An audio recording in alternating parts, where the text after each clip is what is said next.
ایک وعدہ، ایک پرانی یاد، وہ چیخیں، وہ درد، وہ جھڑتے ہوئے پتے، وہ آنکھوں سے جھلکتا ہوا آنسو کا قطرہ۔ میری بیوی کھوئے کھوئے انداز میں اس کے ہونٹوں کے کونوں پر ہلکی سی مسکراہٹ نمودار ہوئی۔ جب واپس لاؤنج میں آیا تو وہ جانی دشمن دلہن کے روپ میں بت بنے بیٹھی اپنی قسمت پر ماتم کرتی نظر آئی۔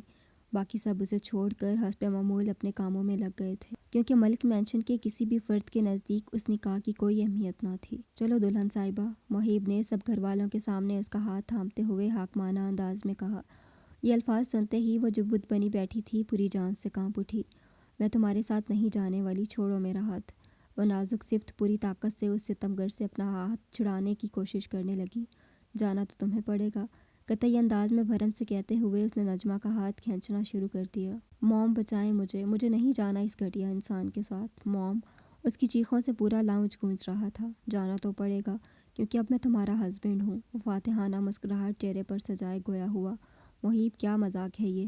تمہیں اچھی طرح علم ہے یہ شادی ان مقاصد کے لیے نہیں ہوئی۔ میں اس طوائف کی بیٹی کو کبھی تمہارے کمرے کی زینت بنتے نہیں دیکھ سکتی۔ مبشرہ بیگم نجمہ پر حقارت بھری نظر ڈالتے ہوئے اپنے بیٹے سے مخاطب ہو کر قطعی انداز میں کہنے لگی۔ موم، یہ باتیں بعد میں کر لیں گے، ابھی مجھے میرے کمرے میں جانا ہے۔ یہ پہلی بار تھا جب محیب مبشرہ بیگم کی کسی بات پر لاپرواہی کا مظاہرہ کر رہا تھا۔ اس کا جواب مبشرہ بیگم کو سخت حیرت میں ڈال گیا۔ محیب بیٹا، تمہاری بیوی کا حق ہے یہ تو، تم یہ حق اسے کیسے دے سکتے ہو؟ چھوڑ دو اس کا ہاتھ، تمہارے کمرے کی زینت بننے کے قابل نہیں ہے یہ، اسے اتنا بڑا درجہ نہ دو۔ دادو اب مزید اپنے جان سے پیارے پوتے کے ہاتھ میں نجمہ کا ہاتھ برداشت نہیں کر پا رہی تھیں۔ وہ نجمہ اور اس کا ہاتھ جدا کرنے کی نیت سے آگے بڑھتی ہوئی بولیں۔ دادو، یہ شادی آپ ہی لوگوں نے کروائی ہے میری۔ وہ اپنا غصہ ضبط کر آواز کو باقدرے نارمل رکھنے کی کوشش کرتے ہوئے گویا ہوا۔ ہاں، شادی ہم نے کروائی ہے، مگر کن مقاصد کے لیے یہ تم اچھی طرح جانتے ہو۔ پھر پلوشہ کا تو سوچو۔ مبشرہ بیگم نے مانو اس کی دکھتی رگ پر ہاتھ رکھا تھا۔ سب واقف تھے پلوشہ کیا مقام رکھتی ہے محیب کی زندگی میں۔ ایک دو ثانیوں کے لیے نجمہ نے اس ستمگر کی پکڑ کو اپنے ہاتھوں پر ڈھیلا ہوتا پایا۔ محیب نے ایک بار نجمہ کی جانب دیکھا، اس کی آنکھوں میں سمندر کی مانند گہرائی تھی۔ نجمہ نہیں جان سکی وہ کیا سوچ رہا ہے۔ ایک لمحے کے لیے لگا جیسے اس کی آنکھوں میں افسردگی رنج جھلکا ہو، مگر اگلے ہی لمحے اس نے نجمہ کے ہاتھ پر مزید اپنی پکڑ مضبوط کی۔ ایک بار فیصلہ لے لے پھر پیچھے ہٹنے والوں میں سے نہیں تھا وہ۔ جلال ملک شور کی آواز سن کر اپنے کمرے سے نکلے۔ ڈیڈ پلیز سمجھائیں ان سب کو، آپ بخوبی جانتے ہیں مجھے یہ خواہ مخواہ کے تماشے پسند نہیں ہیں۔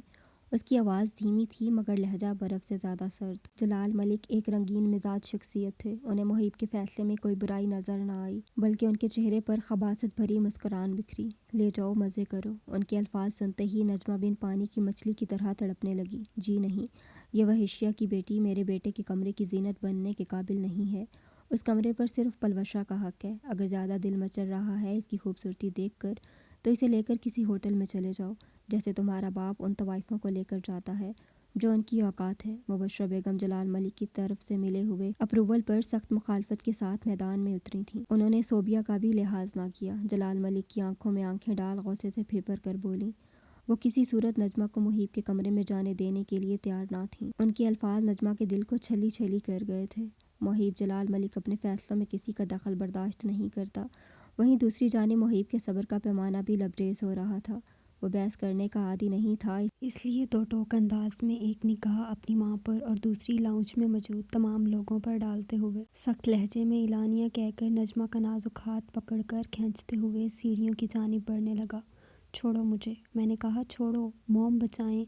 وہ اپنی پوری جان لگا کر اس ظالم کی گرفت سے اپنا ہاتھ چھڑانے کی کوشش کر رہی تھی۔ اس کے ہاتھوں کی کچھ لال چوڑیاں اس احتجاج میں ٹوٹ کر زمین پر بکھر رہی تھیں تو کچھ اس کے خوبصورت ہاتھوں کو زخمی کر رہی تھیں۔ بہت ہو گیا، وہ غصے سے جذبت ہو کر کہتا ہوا رکا۔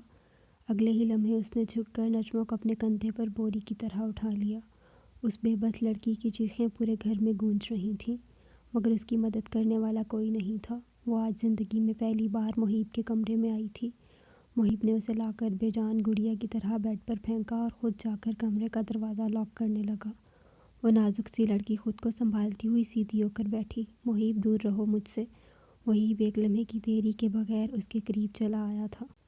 کیوں دور رہوں؟ اس نے معصوم چہرہ بنائے اس کا بازو پکڑ کر اپنی جانب کھینچتے ہوئے استفسار کیا۔ تمہیں تو گھن آتی تھی نا مجھ سے، میں گندی ہوں یہی کہتے ہو نا تم، پھر اس گندی کو چھو کر اپنے ہاتھ کیوں گندے کر رہے ہو؟ وہ اگلے ہی لمحے سینے سے آ لگی تھی اس ستمگر کے۔ دوبارہ دور جانے کی کوشش کی، مگر محیب نے اس کی نازک کمر پر اپنی گرفت مضبوط کی۔ وہ چاہ کر بھی دور نہیں جا پا رہی تھی اس سے۔ اس کی نگاہوں میں سوائے کدورت و نفرت کے کچھ نہ تھا۔ یہ دیکھنے کے باوجود محیب پیچھے ہٹنے کے لیے تیار نہیں تھا۔ وہ اسی کے کہے جملے اسے یاد دلا رہی تھی۔ کوئی بات نہیں، میں ہاتھ بعد میں صابن سے دھو لوں گا، وہ لاپرواہی سے کہتے ہوئے اس کے گلابی ہونٹوں پر جھکا۔ مگر اگلے ہی لمحے نجمہ نے اس کے ہونٹوں پر زور سے کاٹا۔ وہ تیزی سے دور ہٹا، اپنے انابی ہونٹوں کے کنارے سے بہنے والا خون انگوٹھے سے صاف کر جذباً نگاہوں سے سامنے بیٹھی اپنی دلہن کو دیکھنے لگا۔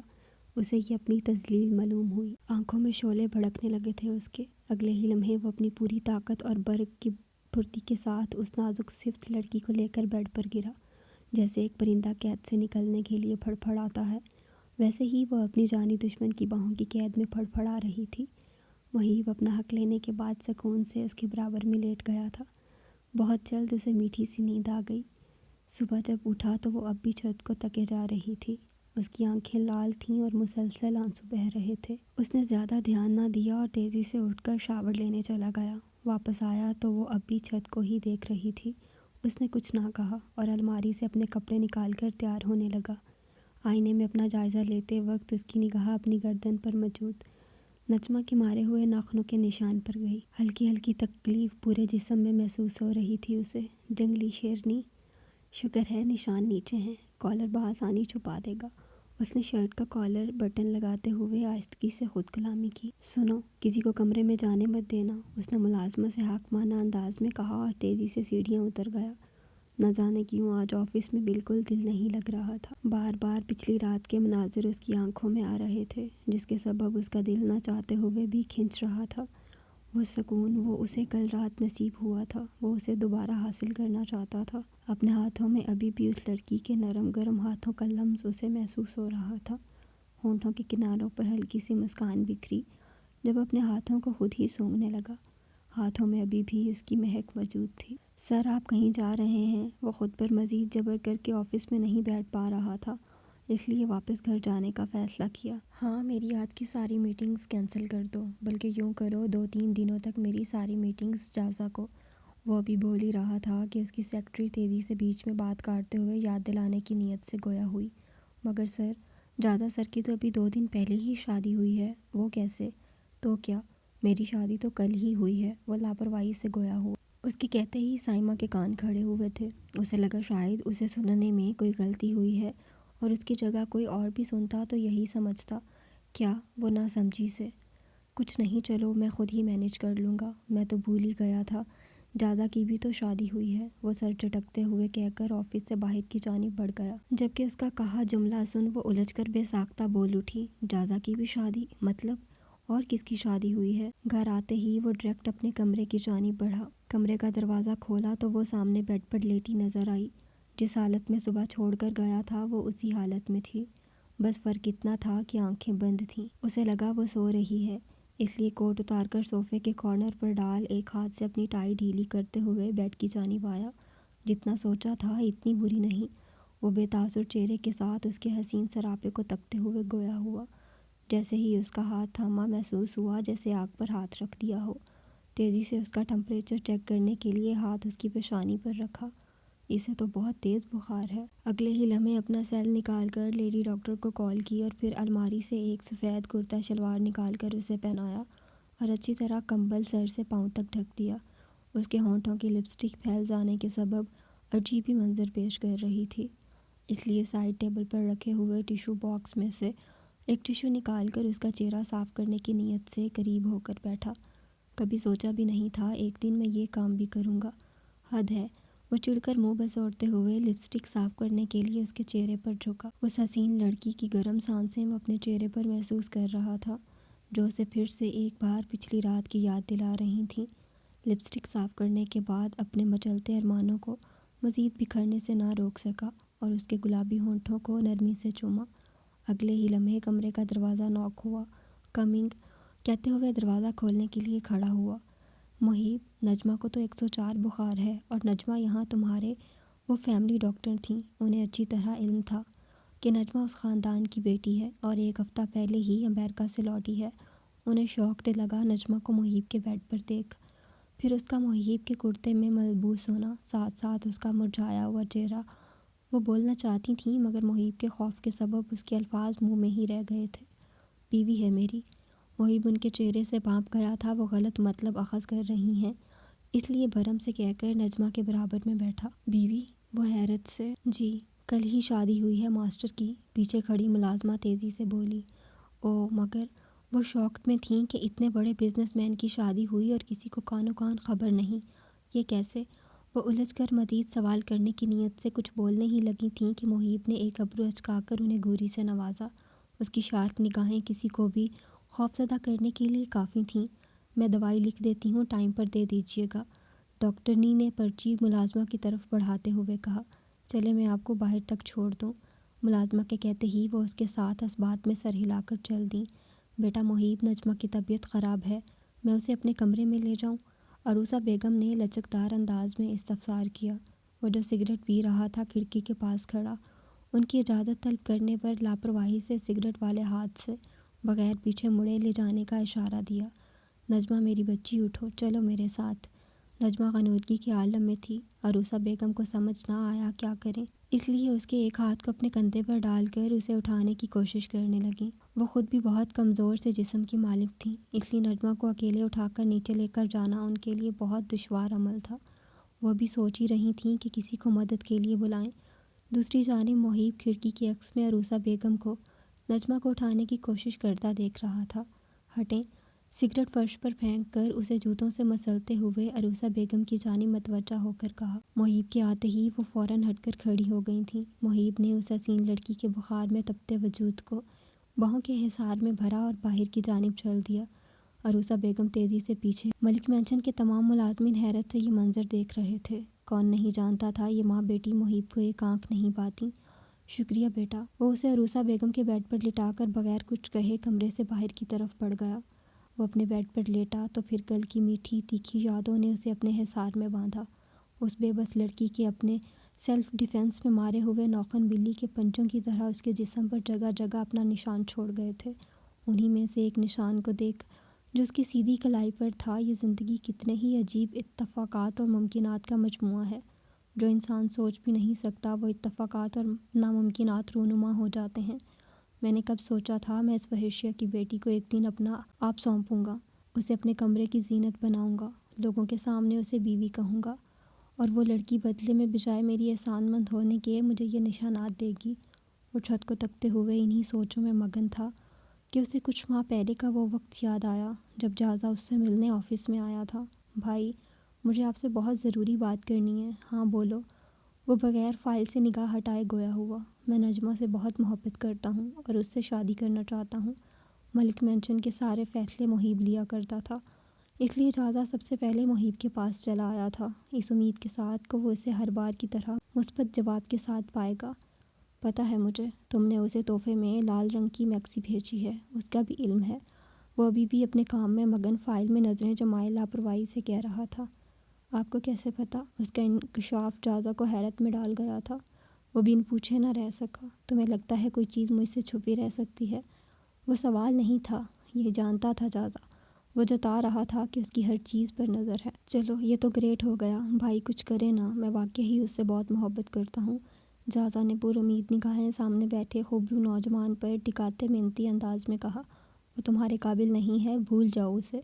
محیب نے اپنی نگاہیں اٹھا کر سامنے کھڑے اپنے چھوٹے بھائی کو دیکھ فیصلہ کن انداز میں کہا۔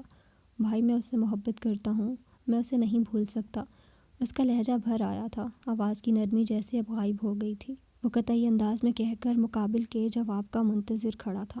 تمہاری شادی صوبیہ سے ہی ہوگی۔ اچھا یہی ہے، تم جذباتی ہونے کے بجائے دماغ سے کام لو۔ صوبیہ کے والد تمہاری بیک گراؤنڈ مضبوط کر دیں گے، وہ تو نجمہ کا باپ بھی کر دے گا، اور یہ بات آپ اچھی طرح جانتے ہیں۔ یہ بولیں آپ مجھے دینا نہیں چاہتے۔ ابھی اس کا جملہ ادا ہی ہوا تھا کہ سامنے سے دو ٹوک انداز میں جواب آیا۔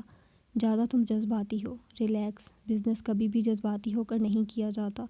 وہ اپنے چھوٹے بھائی کے جذباتی انداز کو مکمل اگنور کر سیٹ سے ٹیک لگائے نارمل انداز میں۔ ریلیکس؟ میں کیسے ریلیکس ہو جاؤں جب میرے ہی سامنے اسے زارون پرپوز کر چکا ہے اور اسے اپنے نام کی انگوٹھی پہنا چکا ہے۔ بھائی مجھے کوئی بزنس نہیں کرنا، مجھے صرف نجمہ سے شادی کرنی ہے۔ آپ کا بزنس آپ کو مبارک۔ اس کی آواز بتا رہی تھی کتنی الفت ہے اس کے دل میں نجمہ کے لیے، مقابل اس کے دلی جذبات سے واقف ہونے کے باوجود بھی اپنے فیصلے پر اٹل تھا، کیونکہ وہ جازہ کو اپنی جان سے زیادہ عزیز رکھتا تھا۔ نجمہ اس کی نظر میں ایک زہر کے پیالے کی مانند تھی، جسے ان دونوں بھائیوں میں سے کسی ایک کے حصے میں ضرور آنا تھا، تو اس نے اس زہر کے پیالے کا انتخاب اپنے لیے کیا۔ ملک مینشن میں کسی کی مجال نہیں تھی کہ محیب کے فیصلے کے خلاف جا سکے، چاہے پھر وہ جازہ ہی کیوں نہ ہو۔ 2 دن گزر چکے تھے، مگر نجمہ ایک بار بھی اپنی ماں کے کمرے سے باہر نہیں نکلی تھی۔ طبیعت کیسی ہے اب نجمہ کی؟ عروسہ بیگم روز معمول کی طرح رات کا کھانا ٹیبل پر سجا رہی تھیں جب محیب نے چیئر پر بیٹھتے ہوئے ابرو اچکا کر تفتیشی افسران کی طرح سوال کیا۔ عروسہ بیگم کو امید نہیں تھی کہ محیب ان سے نجمہ کی طبیعت کے متعلق استفسار کرے گا۔ وہ بھی بیمار ہے۔ پہلے تو وہ گڑبڑائیں، پھر بامشکل اپنے خوف پر قابو پاتے ہوئے دھیمے لہجے میں جواب دیا، وہ اس بات میں سر ہلا کر بغیر کچھ کہے کھانا کھانے لگا۔ ایسا نہیں تھا کہ اس نے عروسہ بیگم کے لہجے میں ابری گڑبڑاہٹ محسوس نہ کی تھی، مگر اس نے دانستہ طور پر نجمہ کو اس کی ماں کے کمرے میں ٹھیک ہو جانے تک رہنے دیا۔ 1 ہفتہ گزرنے کے بعد وہ اب چڑچڑا سا ہونے لگا تھا، کسی کام میں اس کا دل نہیں لگ رہا تھا۔ اس کی حالت اس بھوکے شیر کی مانند تھی جس کے منہ کو گوشت کا مزہ لگ گیا تھا۔ نجمہ محبت نہیں تھی اس کی، مگر طلب ضرور بن گئی تھی۔ طلب اور محبت میں زمین آسمان کا فرق ہوتا ہے۔